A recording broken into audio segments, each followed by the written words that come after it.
घंटा गाड्यांसाठी टायर पुरवठा करण्याचे कंत्राट देऊनही कंत्राटदाराने पुरवठा केला नाही। आता पुरवठ्याच्या मुदती अभावी परिणामी टायर व बॅटरी अभावी जळगाव शहरातील 16 घंटा गाड्या जागेवरच उभ्या असून या गाड्या ज्या रूटवर फिरत होत्या त्या भागातील कचरा संकलन पूर्णपणे ठप्प झाले आहे।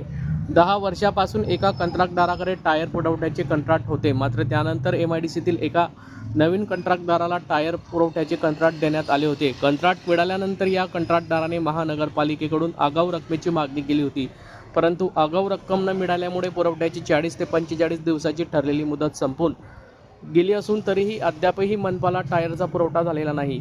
दरम्यान महान विभागाच्या या ढिसाळ कारभारावर उपमहापौर मनोज चौधरी यांनी तीव्र नाराजी व्यक्त केली असून संबंधित कंत्राटदाराची मुदत संपल्याने आता टायर पुरवठ्यासाठी नवीन टेंडर प्रक्रिया तातडीने राबवण्याच्या सूचनाही त्यांनी प्रशासनाला दिल्या असून कामकुचार कर्मचाऱ्यांवर यावेळी कारवाई करण्याचेही यावेळी सांगितले आहे।